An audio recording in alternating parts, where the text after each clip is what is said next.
Hey guys, welcome to Comedy Centric. We're comedians and best friends, Julia Scotti and Cathy Caldwell, and we are back for season 2. Join us for all new episodes as we catch up with fascinating comics, writers, performers, and entertainers from around the world. We'll also just kind of talk about stupid stuff and make fun of each other. But we'll have fun together, and really, that's what matters. So let's go. Here's your host, nationally headlining comedian, actress, writer, and resident crime fighter in her active adult community, Julia Scotti. I like that. You did a good job with that. Do you like that one? I do like that. I didn't know we were best friends. I just thought we were really good friends. But well, since you abandoned me and moved out to where you live now, anyhow, how you doing, Kath? I'm excellent. Good. I hear noise and I hear like TV in the background. Is that somebody's radio? Or I think it's us. I think there's some type of echo. All right. Yeah. Jimmy, get rid of the echo, please. We're live tonight. I know. It's very exciting. You want to tell the folks out there, if anybody's out there listening? Yes. So here's, I'm going to work through this. I can kind of work through this, but we're very curious about the state of comedy. We got a lot of, there's a lot of different things going on in the state of comedy right now, and things are changing, and we have the internet, and we have internet stars, and all types of different things that are transpiring, different comedy than when we started 40 years ago or 30 years ago, whatever. So we got like basically the holy trinity of people. We got an agent and a performer and booker, and we're going to sit down and ask them and figure out what they think the current state is and how we're moving forward, and what the current landscape looks like, and how we're going to navigate the water moving forward, and maybe how comics can survive in this environment, if what their future is. This one of the nice things about doing this live is that you ask questions. Jimmy, I don't know. Jimmy set it up so that you can just type in your question. If we get them, we'll answer. Hopefully, we'll get rid of that echo soon, Jim. But I want to start by introducing our guests, and all three of these people I've known, over 40 years. This first one, Kate Magill, she is the founder of Sophie K Entertainment, and she is one of the leading bookers of college shows. It's a full-service entertainment agency. They do colleges, university, corporate events, music festivals. It was nominated Agency of the Year 5 years in a row by Campus Activities magazine. And I don't want to leave anything out. She won something. She'll tell us about it. I don't know what it was again. Anyway, Kate Magill. Hey, baby, how you doing? I'm good, thank you. I'm not in the frame though. I'm going to try and fix that. There you go. Hey. What did you win? What were you? What was the agency name? Legend. Legend, some kind of legend award with NACA. So you've always been legendary to me. Legend, National Association of Campus Activities. All right, then our next guest, Vinnie Brown. Comics know that name immediately. If you don't know who he is, where the hell have you been for the last 35 years? What was it? You said it was 1990 what? 91. I opened the club in 1991. 91. At the Clarion Hotel. Yeah. We started out as comics together. He was a comedian. He still is, but he opened up what's the name of that little club he is again? The Stress. Oh, the Stress Factory. That's right. The Stress Factory in New Brunswick, New Jersey in 1991. And it actually was in a hotel across the street from where the location is now. But then when did you move into the? So in 1994, okay. The first show was December 23rd, 1994 in the new room. He moved into his present location in New Brunswick, which is just a beautiful room to work. I've worked it many times. And he's now got one also in Connecticut in what city? Bridgeport, Connecticut. So Vinnie Brand from the Stress Factory, legendary booker and comic. Finally, we have this guy. I've known him a long time. I've known him a long time because he's my manager and the founder of Omnipop Talent Group, Tom Ingegno. Come on, Tom. There he is, wearing his Yankee shirt. So collectively, we probably have about 160 years worth of comedy experience here. So, I'm that's the way it is. So, where's Cathy? Can we bring her back into? If we can find her, we're gonna start. I guess the best way is to go back to the beginning. We all were there at the dawn of the boom in the 80s, correct? I came in. What time? In late '88, and the boom was just relaxing. It was actually still pretty boomish, but by '91 when we opened, the boom was significantly on the trend down. So I remember opening and thinking, well, we may have missed that, but it had just peaked. So I think the peak years were 83 to 88, 89. That's what I think the peak was. And I started doing stand-up in 89. I think 89 was the top of the peak. That's why I got in. I like to get in late and stay in until it dies. Timing is everything. Kate, what you got in around? We were in the Professional Comedians Association together. Yeah, I started doing stand-up like in the late '80s, the very tail end of the '80s, and then in the beginning of the '90s. And when were we? Well, I think it was probably late '80s, maybe. Yeah, you were doing stand-up, but something like that. Yeah. Steve Young. What? Steve Young says between 80 and 89. We were on the PCA together? Is that what Steve said? Oh, for the boom. He's probably talking about the boom. Oh. Okay. I would tend to agree with that. Tom, what say you? Yeah, I got in because a lot of Long Island comics got really big.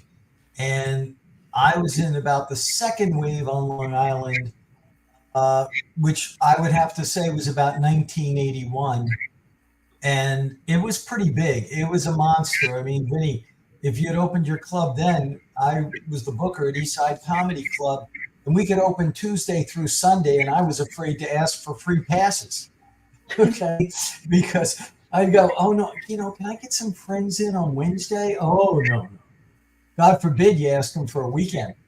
And, it went like that. And as you said, the decline sort of started.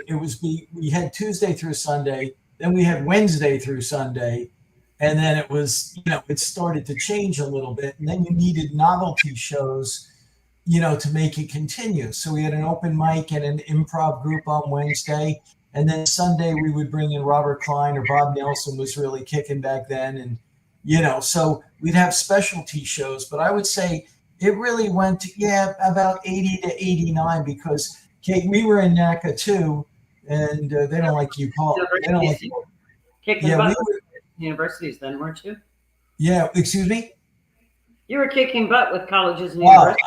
I got to tell you, if we weren't one of the top three at that time, I mean, I remember I was telling somebody today, we did 1,400 dates one year in colleges.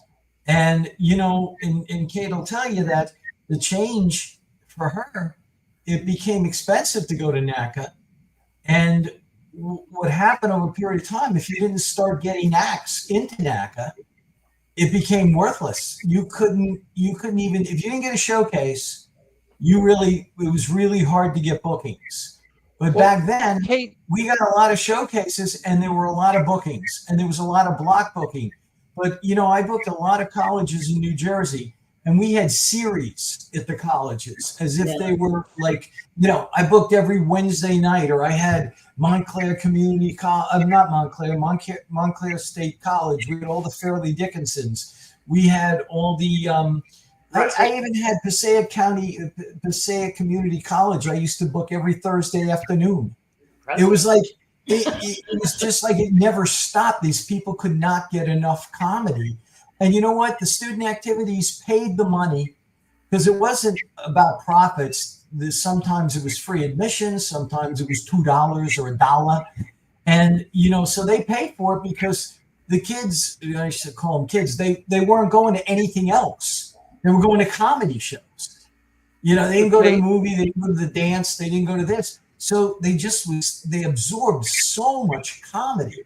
And then, of course, the reason we know what the decline was, as time went on, you had internet, you had television shows with stand-up comedy. Well, we'll get into that. We'll got to get into that. I don't want to get that far ahead. Okay. Yeah, I do want to go back. I want to go back to Kate for a minute, because Kate, I'm looking at the list of people you broke on some of these college shows, and you want to name some of them, because it's incredible. And I would get them started. Yeah. So we had John Mulaney, Birbiglia, Louis Black did his first national convention with me. He was in my booth. APA thought he was too old for the market, so they were like snarling at me when they saw him in my booth. And then he got work, and they were like, "Oh, crushed Kate like a bug." Took him back. So that who else? So John Mulaney. We had Hassan Minhaj, Amy Schumer, Michelle Buteau, Eric Andre. Matt Rife you had Matt Rife too, who's the hottest thing around. Matt Rife was on my roster through 2020, and that's when I was booking them on virtual shows, because I did a 3-person comedy show, virtual comedy show called Comics Unmasked, because nobody wants to see one comedian do an hour on virtually, So this way they did 15 minutes each, and then they did a Q&A afterwards. But then that's when he started doing all the TikTok stuff too. So he just kept doing that, and that's what happened, So let me ask you a question. Now, the state of the college market. What? I missed that one. The state of the college market today. It's rough. It's really rough. It's really bad. NACA got rid of block booking, Tom. I don't know if you know that. 86 block booking. They got rid of that. What does that mean, Kate? Well, block booking was, like Tom was talking about, was like a major thing in the college market, because comedians could save time and money by doing 3 dates in like Ohio at the same time, and the schools would save money on travel. So it was a win-win situation for everybody. But now schools aren't doing like comedy series like they used to, like Tom was talking about. So therefore they aren't doing block booking, because they can't just do, okay, we'll do Tuesday, we'll do Wednesday. They can't do that they don't do that anymore. If they do bring in a comedian, it's like one they've seen on TikTok or social media that's killing, or the, because I just had Learn More Jonasi, who's in the top 5 of America's Got Talent. You would think a TV show like that would be like, exploding, but it's not as exploding as it used to be. Yeah. Tell me about it. Yeah. So it's Well, you're only as big as the last thing that you did. I'm sorry. What? I said you're only as big. Yeah. And it usually, unless there's something else that propels it, it's usually a 6-month run. So which brings us to Vinnie, because Vinnie, you have probably the most awful job out of the 4 of us, which is to keep a comedy club operating and profitable, and when you have people begging you for work all the time. And so you're in between this rock and a hard place situation. For the same, why don't you just go about how you go about booking your shows? Well, that's probably been the biggest change is, 15 years ago, you knew who to go out and book. And today, you don't know who's going to be hot. This is October 21st. Who's going to be hot tomorrow? And so I think now, really, the market has become so specific. So I remember walking in and watching George Wallace's headline set, and the opener was Ray Romano. I remember walking in and seeing Angel Salazar, a Catch a Rising Star in Princeton.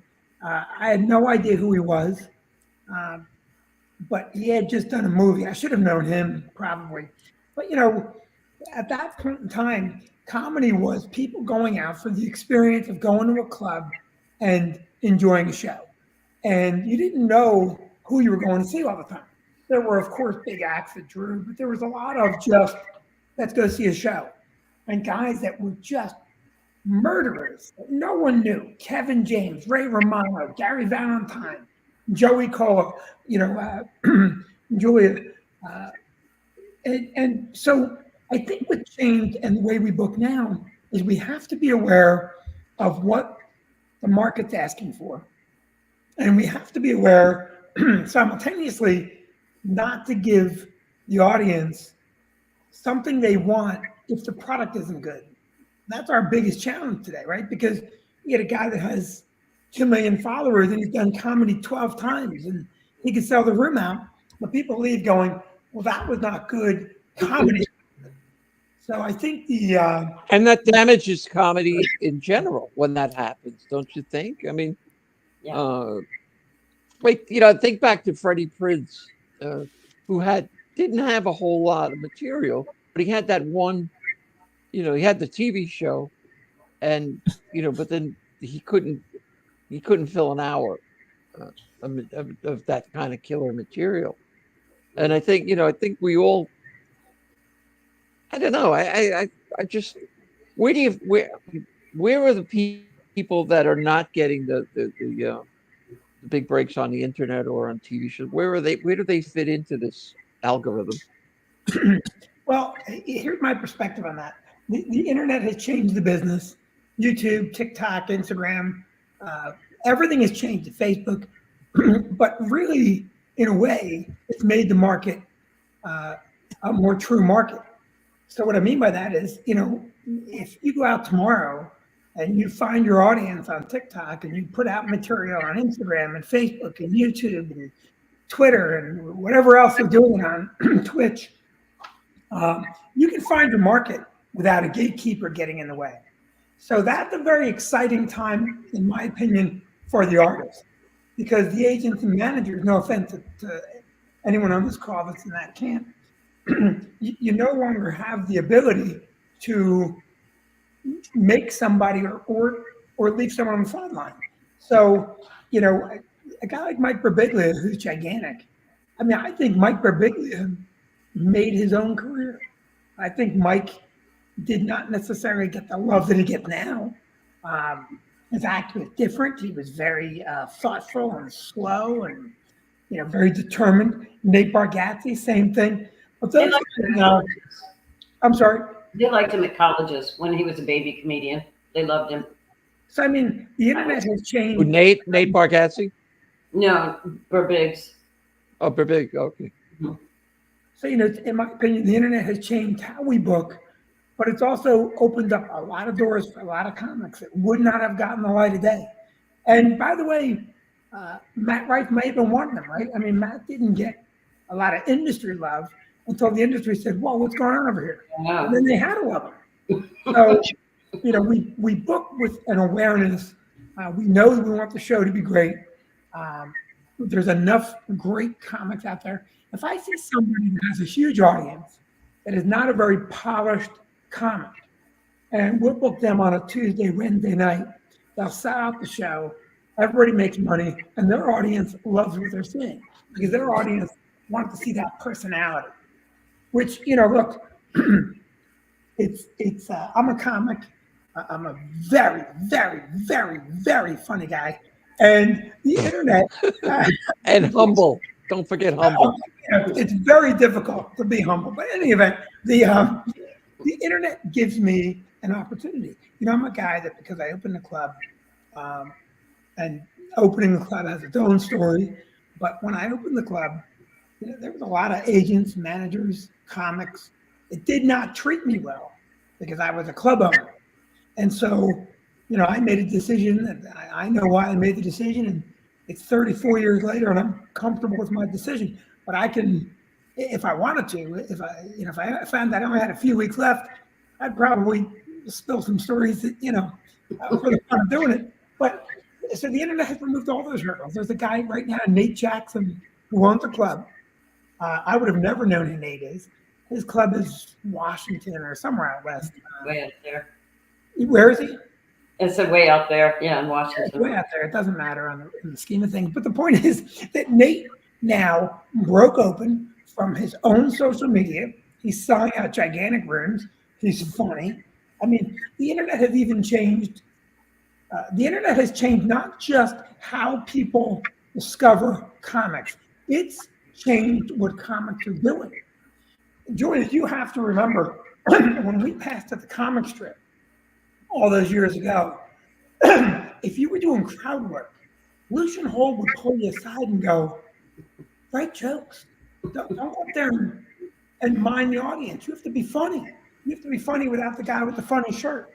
And I don't want to, he would really, and if you did too much crowd work, Lucian Hall punished you. SD punished you. The bookers in New York did not want a guy doing a ton of crowd work. Well, now everybody. And yet, now that's they regard. Tom, look, based on what Vinnie has said, huh? I'm actually watching what I think is a shift, because I think in a year or so, crowd work will be considered done to death again. And I could be wrong. Well, no, I tend to agree with you. I think the bottom line is nothing will take the place of good, unique material.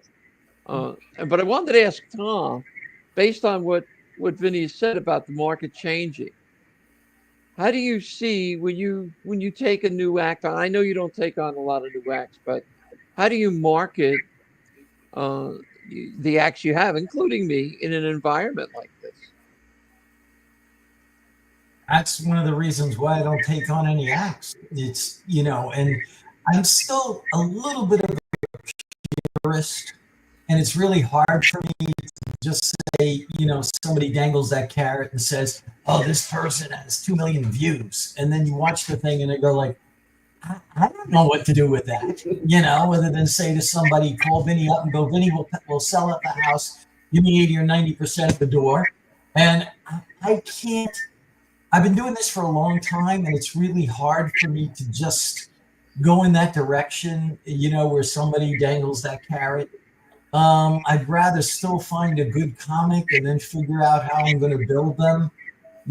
Unfortunately, one of the things that's changed is, back in the day of the boom, we had Caroline's Comedy Hour every evening at the Improv. We had Comic Strip Live. It goes on. There was a channel. There was something going on comedy-wise, and people could MTV half-hour comedy hour, stand-up spotlight. Premium Blend. Excuse me? Premium Blend. They had those. Premium Blend. And then Comedy Central, 2-drink minimum. Okay, and then you got a Comedy Central special. And this really helped comics, but you had to be on your game. You couldn't go in it. Can I say something? Sure. Yes, it helped comics. But those shows, and even today, the reality shows and all the shows, those shows were controlled by agents and managers. So if you didn't have an agent or manager, the odds of you getting on Comic Strip Live or any of those shows were very, very remote. And, this guy did it. But I remember, because I was at the time booking rooms, and boy, it was just weird because one guy had the same 9, or I think he had 9 guys from Comic Strip Live. And so, and again, listen, just for the record, I'm probably one of the, I'm very happy in my life. I love my life. I love the choices I've made. I love the mistakes I've made. So this is going to sound like sour grapes. If not, I remember the reason I opened the club is I was blackballed because I started an open mic to get better. And I was blackballed by Rascals and Louis Ferrante, Catch a Rising Star. And Louis Ferrante said to me 6 years ago, "Hey, Vinnie, I love you. I'll book you, but you got to sell your club, kid. I'm going to sell my club to get a $35 spot on Tuesday night at 11. It's fine, man." So while those shows helped comics, they were very tightly controlled. Comedy Central, I did a show for Comedy Central, and it doesn't matter. I don't care if they see it or don't. Me, Greer Barnes, and Rocky Laporte saved their asses on a show that they booked in Las Vegas. We got booked from the Comedy Festival, and the rest of the show got booked by the people at Comedy Central. They shot it for Stars. It was an atrocious lineup of very connected comics. And, again, I don't care. I'm as happy as I could be. If I could turn back time, I wouldn't change much. So I think that the internet has removed that power. And the reason I think that is that I got a call 6 months ago from a very prominent agent at a very prominent one of the big four. There's four of them really, I think, are the big four. And he said, "I want you to book this comic." And he said a name. And I said, "I've never seen that guy." And I said, "Is he funny?" And he said, "Vinnie, I don't know, and I don't give an F. He's going to sell out. You're going to make a lot of money. I'm going to make a big fat commission check, and we're going to do it again." And I said to the agent, "You're my favorite agent from this point forward," because it was just such a refreshing thing to hear someone say, "This is what's real. I don't give a shit." But what? Okay, go ahead. I didn't mean to cut you off, Kate. No, I just think the internet has removed. Oh, I thought you had. Yeah. No, Vinnie, what I was saying, don't you think, though, when you get a call like that, that the comic is not, worth the salt in comedy? Doesn't you think that hurts? It hurts the business? Well, he has to stay in business, though. If he doesn't stay in business, there's no place for anybody to work. So that's why I said he's got the worst job in the business. Well, he's got to do what he has to do to keep the lights on. Well, there are two components. Tom's right, but also we booked that guy on a Tuesday or Wednesday night. The only people coming are his fans. That's true too. Yeah. I won't talk bad about anyone specifically, with possible exception of Julie and Tom. But the thing is, we booked an act that's a very prominent act on a Tuesday night, and they sold out. And I didn't go to the show. I knew I couldn't watch that. And I called my manager and I said, "How was it?" He goes, "That's the worst show we've ever had here." I go, "Oh no." He goes, "Vinnie." They gave him a standing ovation. The meet and greet line was 200 people long. There's only 300 people in the room. So it was a Tuesday night. They're his fans, right? I mean, to some degree or another, we have to be aware as business people. There's keeping the lights on, and there's also this. If I booked for just my taste, if I said this is the only thing I like, I would probably never have, a ventriloquist. Well, Jeff Dunham and Peanut they're phenomenal at what they do. And he's very funny. In any case, he does a great job with it. But you get my point. I would not. Yeah, I do. Right. So I don't book. Well, go ahead. Finish. I got a question. Go finish. I have to book the club and service a wide palette of taste, styles. So my goal is to find the comic that fits whatever cohort of people it is, find the best guy, or if there is a funny girl, that's a joke. Find the guy or girl. No, cut him off now. Cut him off. You bring up a good point. Just for the record, Julia Scotti is a murderer. Carrie Carruthers is a murderer. Patty Rothborough is a murderer. There is a ton of comics in every style, every makeup that really deserve to be doing this job. They work hard for the job. And that includes, in my humble opinion, people that spent their time building a TikTok following, and they bring their people to them. Which brings me to my next question, and it goes from you too, Kate. And so actually, two questions. Where do you used to be? You could go to the showcase clubs and find new talent and get sort of discovered there. But now we're talking about all these, people in our age group. What happens to us? We hit a certain age, we age out, and all of a sudden we're not funny anymore. This is the only performing art where age works against you. A singer gets better as he or she gets older. Actors, same thing. Dancers, Writers, same thing. Dancers hit a certain age and they're out, so it's not the only profession. Well, dancers, yeah. They know that going into it, though, Kate. I mean, but the case with comics, we spend, in my case, 44 years, developing into something that, resembles a comic. And just when we think we were at that point, we get cut off. We're irrelevant. Isn't that life in general, though? I mean, once you start to get older, people just stop viewing you as being relevant. I see it in this country. Yes. Yeah. Not in India. Point. Not in India, or Well, what happens to us? They're elderly. What happens to us? I mean, Carol Montgomery, to her credit, I got to give her credit, coming up with the concept of funny women of a certain age. It's been wonderful.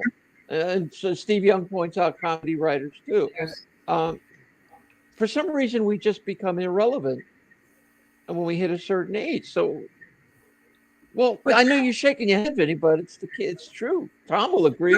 Tom. Okay, I'm not. I don't believe in No, ageism. he's not. No, he's not, Julia. He's not agreeing. No, I don't. I don't like ageism, and I will put any older comic up against any younger Excuse comic. me, I don't like it either. But it's there. Well, I'm just telling you, if you really gave him a fair chance and it was 1-on-1, I think the veteran is always going to win out. I don't care what the age of the audience is, unless they're 12 years old. Yeah. Okay. Again, let me say this, and Julia, you and I are not that far apart. We look like we are, but I know I look so much younger. So here's the thing. I think the internet has changed that too. Leanne Morgan hit in a monster way, and she's not old, but she's not young. And Louis Black is still doing it. And Brian Regan, who's been a star forever, just started a TikTok account to reignite his audience and gain an audience. And there are Kathleen Madigan isn't young. Kathleen Madigan is getting. But they all were established before the dawn of the internet. They all had their audience already. Yeah, but they have to keep it up. They have to keep it up. Yes, I agree. Yeah. That's what I meant earlier about replacing audiences with as time goes on. Are you seeing, Vinnie? Are you seeing younger people coming out? Are you filling the seats with younger people? Yeah, I think young people are coming out now in a big way. And I do see the challenge of ageism. I see the challenge of ageism. I put videos up on YouTube and I have 103,000 followers. And I'm really happy about that, right? And I want to try and get to 200,000. I'm stunned. I find it so hard to believe. Just that you. No, I can tell you. It's 103,758. Oh, you're gonna show me! I can't believe you got actually. And so, but I had to look at the game and decide whether. And by the way, again, no sour grapes. I've got comics that come to my club. They don't want me to MC because they think, well, he's getting jokes, he's getting laughs. And listen, you know, well, Tom, you've probably heard comments, and you've heard me complain about that in the past. And then there's comics like you, Julia, who say, please go up and be funny. Please go kill. Because you're not concerned in the least that you're not going to be able to follow somebody because you're a pro. So, you know, back to my point, I've been shunned by a lot of people in the industry. No sour grapes. My house is nicer than 99% of them. So I'm okay. But it's up to me now to figure out a way to reinvigorate, instigate new followers, instigate new people. Now, when I put these videos out, they'll make in the comments, they'll be like, you know, stop it, old man, you're too old to be doing jokes. And I just laugh, but I go right back at them, and I'll write ridiculous things like, how dare you call me old, you whippersnapper? I'll meet you anywhere. And I just Z out like I fell asleep. So I troll them back. And more often than not, those people come and follow me. And I go, this guy doesn't care. Like, you can't troll me. My self-esteem couldn't be lower. Well, I have a question for all three of you, though. And how do you market in this? I know Tom and I have been back and forth on a million different marketing plans for not just me, for all of us acts. How are you, Kate? How have you changed your marketing techniques, and what could comics do to market themselves a little bit better? I do a monthly newsletter, and that I keep changing, but it's directly to colleges and universities, you know, from delegate list for conferences that I go on and stuff. So I do Instagram, I do you know, Facebook, but I don't think many students use Facebook, so it's not like as relevant as other things. But that's basically what I do, you know. And I change the I like to change the pictures of people so it looks fresh all the time, so it doesn't look like I'm just putting the same person in the same picture up all the time. I like to, you know, I'll search for different pictures of people, of the comedians that I use, so that always looks different, because you never know what's going to catch somebody's eye that one time, you know. Use different links for them to watch, because you never know, you know, what's going to catch their fancy or whatever. How long are the comedians doing for a set? Sorry, how long would you say? I book hour shows. I book shows for an hour. They do an hour. Okay. Yeah. Sorry, Vinnie. Vinnie, what were you going to say? Most of the college shows are one person, so they've got to cover. Yeah, they got to do the whole thing. I think doing it, you're right. I think you're right about Facebook. Thank God that they linked it with the Instagram, so that you could do the Facebook and then get it over to Instagram. And I agree with you on changing things up as much as you possibly can, which is often difficult. You know, nobody knows. Nobody's been able to figure it out. You put somebody up, in an hour, you get 30,000 views. You put the same person up with another little thing and you get 10. Yeah. You know, I don't think anybody, you can really figure it out. And sometimes I see the stupidest things and I giggle, and I don't click I like it, but I go, oh, that was stupid, but I laughed, you know. And I gotta tell you, the next thing you know, that person has 100,000 views on this one stupid little thing that makes literally no sense, and we can't figure out why. And I gotta tell you though, I'm driving up the New Jersey Turnpike. I forget where I was going, but I'm behind a bus, and I look up, and what do I see? You're Vinnie. Vinnie's club being advertised on the back of a bus. I go, that son of a bitch, look at him. He's everywhere. And a lot of your marketing is just mass and be everywhere all the time.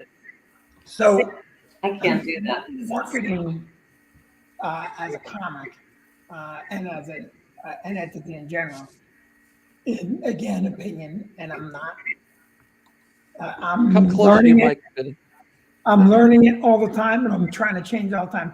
But I look at the guys that are very, very successful, the girls that are very, very successful, and the thing that works is that, you know, in marketing, you're putting out product. That's the number one marketing tool. you're marketing right now. If this audience finds more than Steve Young, we're going to do pretty well, right? So, you got to do that. Now, when you get the straight old-fashioned nuts and bolts marketing, if I'm marketing Julia Scotti tomorrow, I'm taking all that you are, I'm finding a good clip, I'm finding out where you're performing, and I'm going to take a 35-mile radius, and I'm going to sell ads to a specific market for Julia Scotti. Now, when I put a bus ad up, I'm telling everybody, Stress Factory exists. This is us. And then I'm hoping someone goes, I've heard that place. I'm gonna go look at it.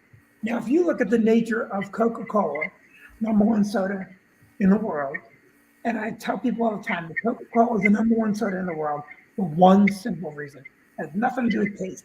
They're #1 in the world because they never stop telling you that. And they reinvent. They make their marketing catchy and fun and innovative. And so they make their marketing something that you will watch and you will like. They're obviously not connecting with you personally, but all these big brands right now. I would never resort to that to try to sell this show. You could run an experiment right now. You could go on Instagram and you could text in to almost any big company. You can on Twitter, Instagram, and you can write, for example, having trouble at the United Terminal in Newark.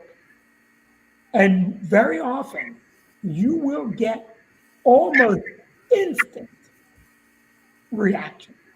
And the reason they do that is because they have to. So think of that now in terms of a marketing perspective. If you're online answering questions directly and they go, Julia Scotti answered me directly. If you go on my YouTube started exploding because I respond to as many comments as I can, nonstop. And when I respond, I can watch my numbers go up. Instantly. Tom, how does that apply to your business? Well, because I have all old comics, I had to take the bull by the horns, and I said, I created my person created the Instagram account, the Twitter, the X, and the Facebook, but I had you were all as one, so that helped pull the numbers up pretty good, significantly, and I did that because. And it was hard to even say, hey, can you please be a collaborator? Can you please be a collaborator? And we're going like, I have to call you guys up to say, hey, could you please be a collaborator? I go, I'm trying over here.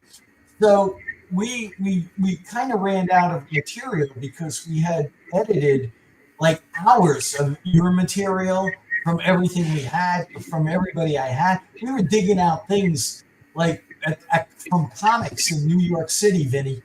I was digging out clips, but some of them, which is kind of true. It's like if you're a good comic, you were a good comic. So that set of comics was pretty good, and still held up today.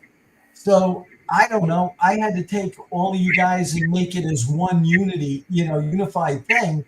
And, sometimes I put Julia up, was one of the first ones we put up, and is the perfect example.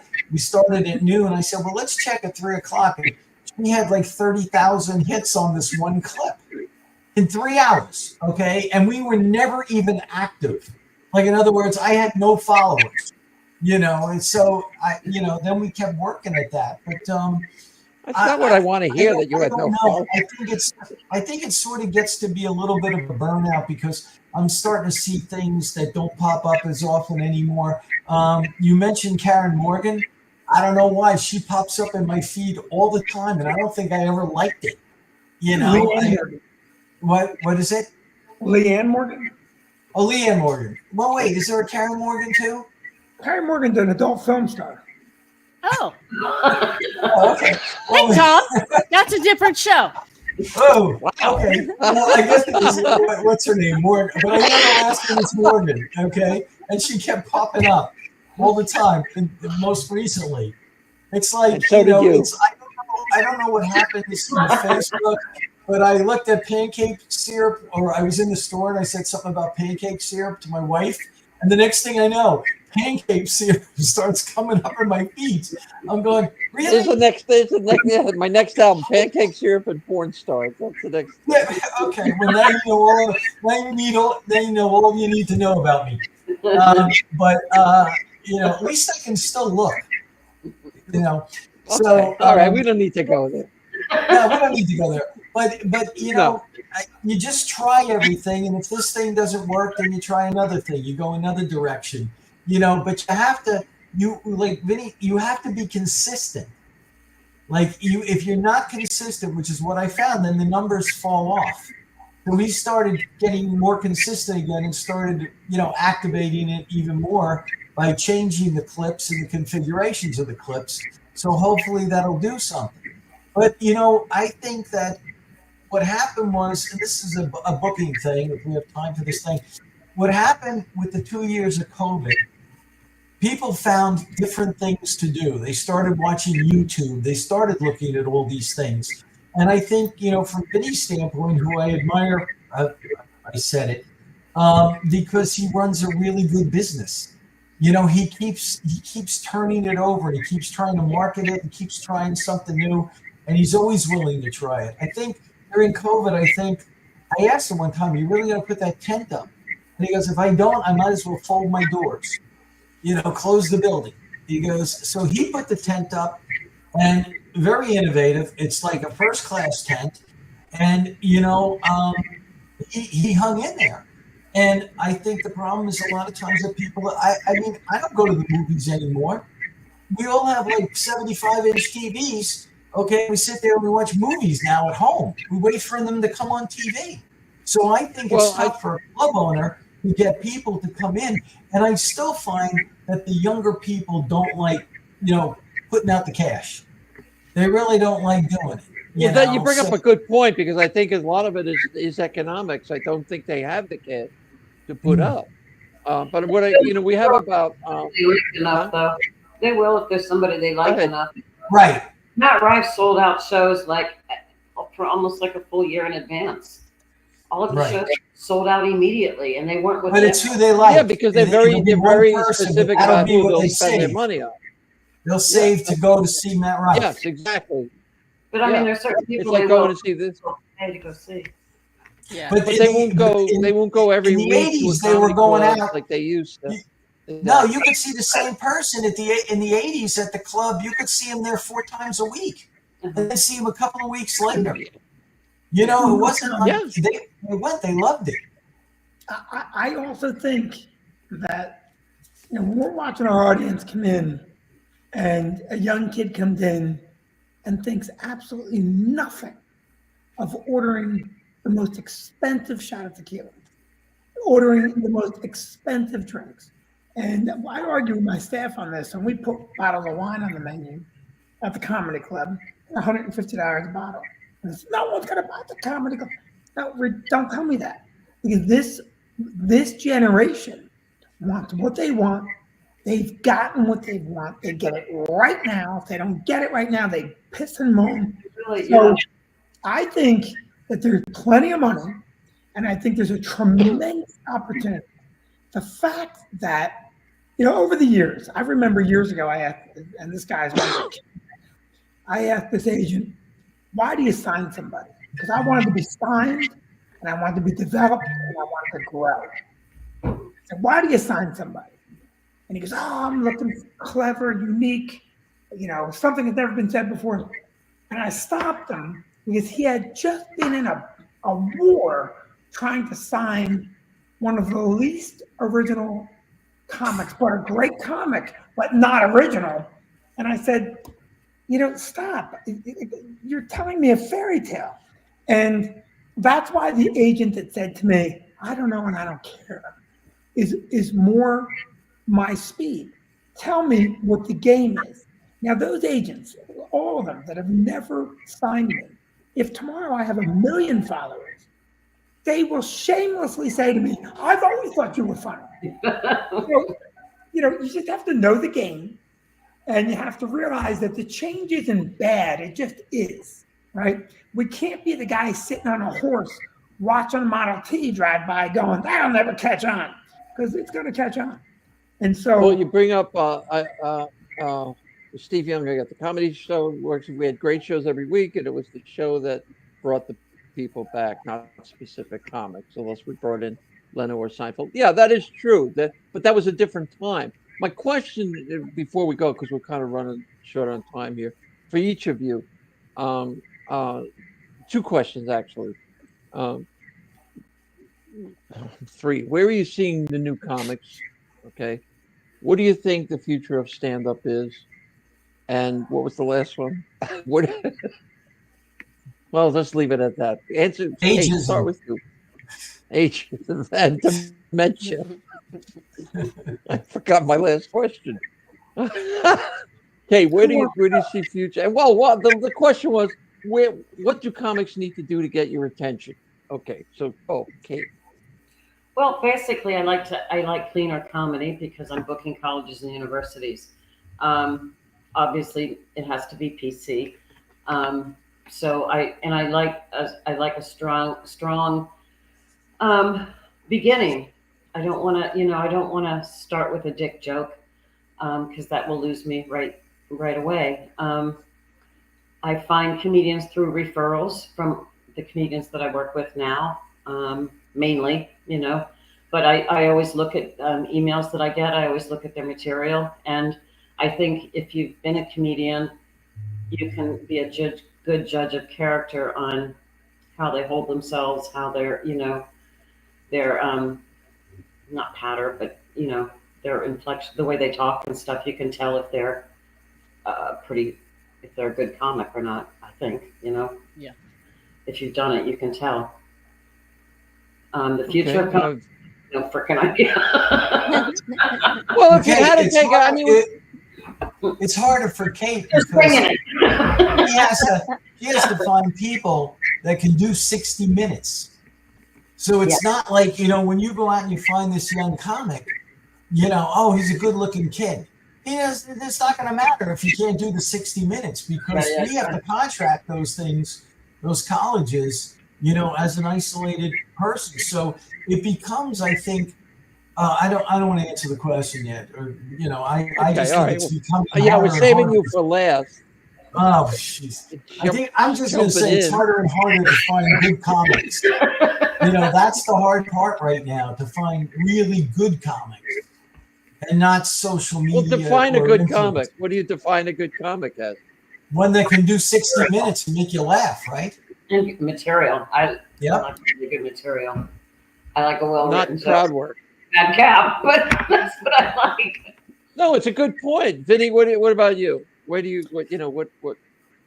Well, first I'd like to say to everybody here that is a booker, I do colleges. I'm very funny. I don't open with a dick joke. To me, are you asking me what defines a good comic?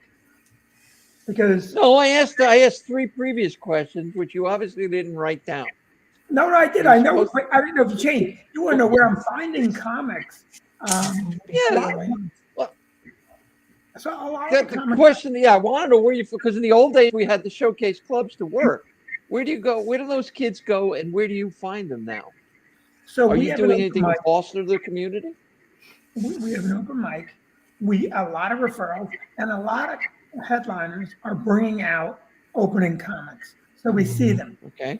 Tom used to book the features in Brunswick and Bridgeport, and it's not even worth having him do it anymore. Not because Tom doesn't do a good job, but because every headliner is bringing somebody. So we meet a lot of individuals that way. And of course, we are looking at social, right? So there's a girl out there now. I don't know if she's good or not. She seems like she has a really strong personality. But Jet Ski McGee, is that her name? Jet Ski. I don't know. Yeah, so there's a girl, Jet Ski Johnson, whatever her name is. And she's got a big social presence and she's out there. And so we'll look and we'll see if we like her and we'll bring her in. It's a lot easier because of social media. It's a lot harder because the downside of social media is if tomorrow I have 2 million followers on Instagram, now you've got to negotiate with me, and I want all the money. And I'm not saying that about myself. I've always already decided that I'd always let everyone eat. If you ever got big, you let everybody eat. Some guys are great that way. Some guys are not. And so, it's a lot of finding it that way. And then, what's good to me? Crowd work can be amazing. It can be amazing if it's good crowd work. If it's good crowd work. Yeah. Exactly. And crowd work can be garbage, just like material can be garbage. I just heard a comic on Sirius a couple weeks ago. And I've always been a clean comic. And I listened to this particular piece, and I said to myself, I will never say the F word on stage again. Because he said it so many times that I thought to myself, quota on that word in the human language, he would have, it was terrible. And then, of course, I'm a big fan of, Brian Regan, Nate Bargatze, and guys like that. So I just said, I'm purging the word, because the next thing about being good is, do you leave me laughing? Does the audience want you to do more? And you know what I mean? That's how good were you? It's a lot of all those factors, but finding them is not that hard anymore, in my opinion. And Tom, I know that you get bombarded from comics all the time. I know that I get bombarded asking me to ask you to represent them. How do you answer those? And did you get him to do it yet, Julia? Because I really would love for him to represent. No. I had to wait 20 years. I think a lot of my comics speak for me when they go, I'll talk to Tom, I'll ask him, but I know what he's going to say. It's been hard enough coming out of the COVID thing, the 2 years. Okay, and until the people that I am working for right now are full, then I really don't, I may put some shows together with people that are off my roster. But as far as taking somebody on right now, I got my hands full with 13 people. And I've not been able to add to that. Well, you think I would love to do that, but I can't. Where am I going to put them? Vinnie will tell you the one thing, and the one day when the comedy thing was just absolutely wonderful, was that you could put a good show on in a comedy club. You didn't, yes, the names were on the marquee, but nobody cared. They were coming. And as long as you gave them a great show, they're coming back the next week. Wow, that guy was great. That guy was great. Now they have too much information coming in, and I don't think they can absorb it. I mean, I even remember one time I was the booker of East Side Comedy Club, and I remember one time we had Rich Jenny there, and we were pretty full, and these people were coming to the door, and the guy was putting out the money. It was like, I forget how much the ticket was, and she says, "Hey, who's here tonight?" And I'm going, okay, clearly a case of somebody who didn't care who was here, nor were they paying attention. But more often than not, it was the comedy club survived because if you wanted to build a good comedy club, you just built a good show. And if you built a good show, they came. And that's not what it is anymore. Now you have to configure things, and you got to work your way into trying to figure out what they want. And they don't want the same thing every week, right, Vin? I think you got to give them something different. There's a couple things that you're spot on in a lot of ways, and then yet I also say you cannot just book a great show and be successful because the marketplace has changed. Now, when I opened the club in 1991, and when we moved in '94, there was still people going out to celebrate at a comedy club. But since that time period, think about the explosion in entertainment options. And entertainment options are more than just let me go sit and watch something.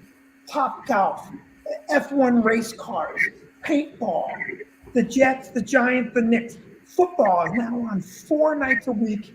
Professional football is on.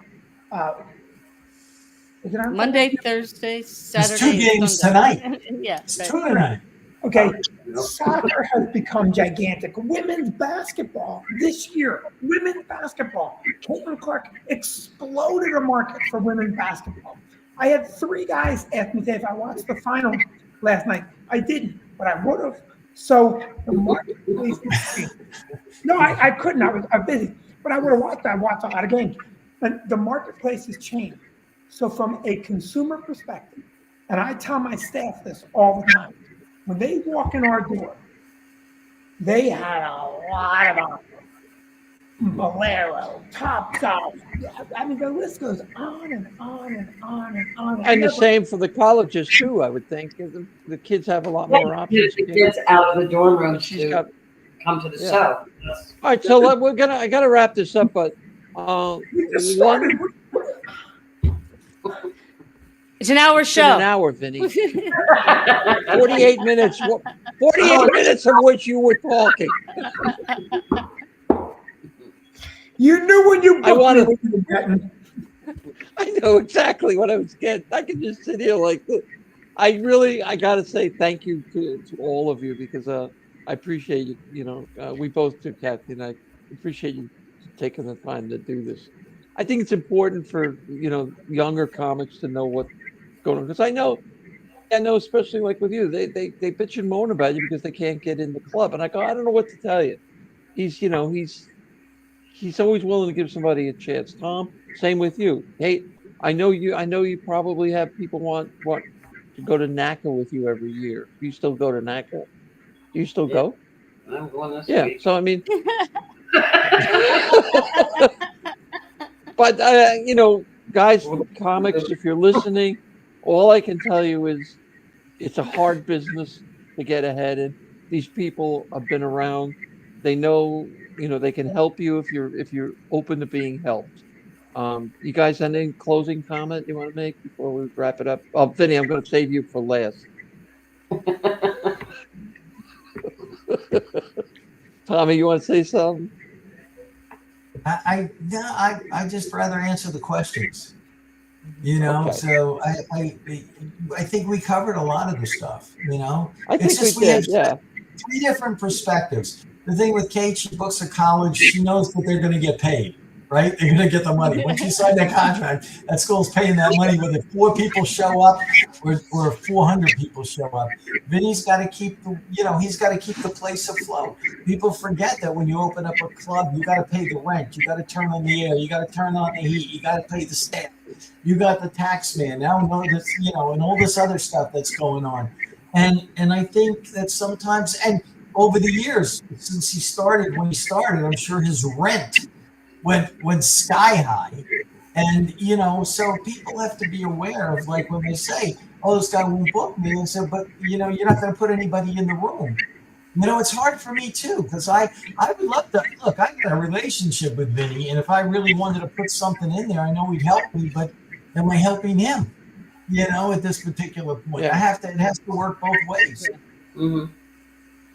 Well, Cathy, you want to say anything? Close it out. Just thank you guys for being here. I mean, what a Vinnie panel! Wait a minute. Vinnie, he didn't go yet. He didn't go. I'm sorry, Vin. I'm sorry. No, thank you all for being here. What a pleasure. Ahead, you guys have been great. Wait. Hold on, Cathy. Let Vinnie close it out. Go ahead. To me, it's the most exciting time to have. And to Tom's point and your point, Julia, about just building a great show, you did one of the state theater shows with me, Comedy Night Live. We just put on 5 great comedies. We just did another one the other night. We had 780 people buy tickets for the show, and people walked out going, that was tremendous. And they didn't know anybody's name. So there's a market for that too. I think that if we can take anything from it, and you were all really insightful and fun to listen to, what I always say, I'm an eternal optimist. This is the most exciting time because if you can be brave and you can be consistent and you can be funny, you can make a living doing this.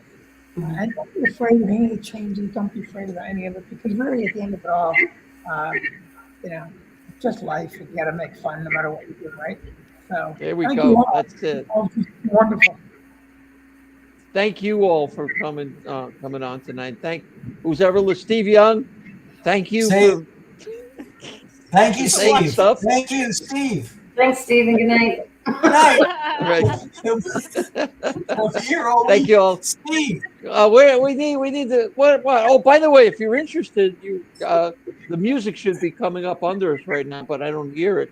Anyway, Can I say if you're one thing, interested- Julian? Go What ahead. you should do right now is give your social media handle out. Like I'm Vinnie_brand on Instagram, VINNIE_brand. YouTube is Vinnie Brand Comedian. Facebook is Vinnie Brand Comedian. My cell phone number is 908-601-69. What's your social security number? We need that. Vinny too. doesn't care. He'll give out his phone number. He'll never call you back. He doesn't give a shit who he gives it to. Kate, what about you? You want to give out your stuff? No, I got nothing. Great idea, Vinny. Tom, if somebody's interested in booking one of your comics, say an elderly fat transgender woman,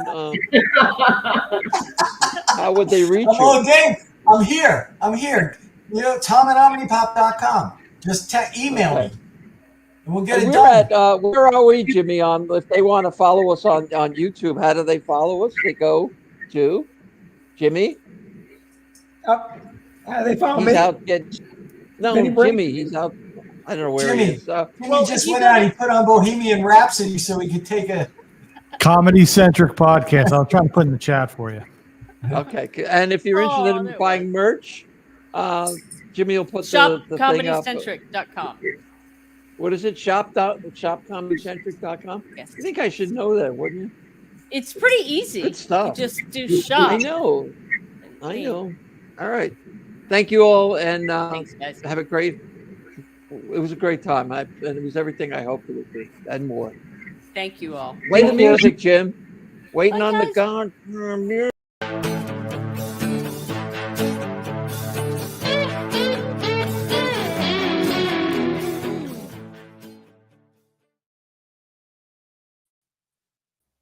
Is everybody still there? Thank you. Vinny! Thank you. Vinny, what do you